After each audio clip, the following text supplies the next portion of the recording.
Hi, I'm David Garrison, Chief Executive Officer of iBAHN. Thanks for joining us today to talk a little bit about where we've been in the last 10 years in the Internet and where we're going in the next 10 years.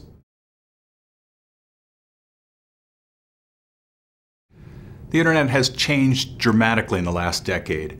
10 years ago, when I was fortunate enough to be chairman of an Internet company in the United Kingdom, we offered people a great deal on Internet, but they didn't want to buy. We were confused by that reaction. So we went out and did focus groups and said, why don't you want the Internet? And the answer was, I don't have a PC.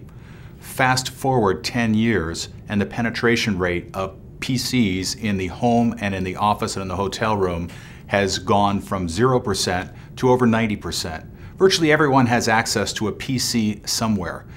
The other trends that have occurred, which have made a dramatic difference in the Internet, are number one, the decrease in the costs of Internet service. For example, what we used to pay for 56K connectivity, we today can get 500K connectivity.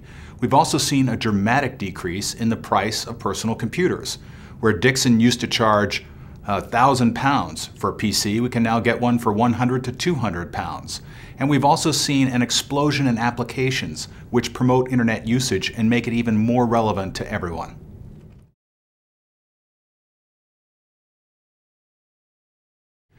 Digital entertainment and broadband are blurring in a way that we would not have recognized 5 years ago. For example, if I see a BBC production on my mobile phone, or if I see it on a laptop, or if I see it on a television set, it comes across different media, but it's still basically a BBC production.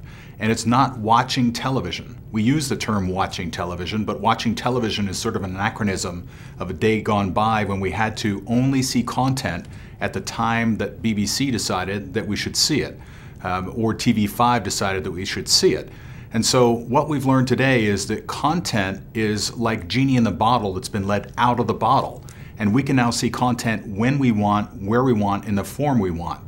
And I think this is a very exciting trend.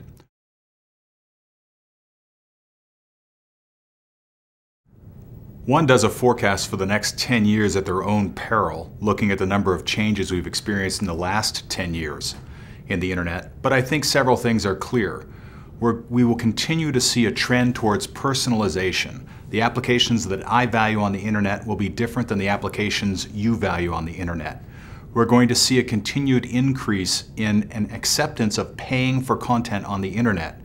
It will be in the form of micropayments, like people buy tunes from iTunes today, or like they buy books from Amazon.com today. I think we'll see that trend continue. I also think we'll continue to see a blurring of the lines between different kinds of devices. The same content you watch from BBC on your mobile phone will be content you'll watch on a PC, will be content you'll watch on a full screen, digital flat screen in the hotel room that might come from your PC, it might come from your smartphone, or it might come from the digital entertainment provider. I think that changes like these will occur in the Internet, and I think that they will enable new kinds of applications we couldn't even dream of today. Another important trend is that of social networking. I think that all these devices will be used to help us connect to other human beings in different ways than we've connected before. Think about Twitter, for example. The phenomenon of many to one turns the idea of broadcast on its head. Whereas traditional broadcast was one person talking to many, the idea of Twitter is many people selecting one person to follow and getting short bursts of information. It absolutely creates a new social way to communicate and new social networks. And I think that all these technologies will enable even newer kinds of applications we couldn't dream of today in the future.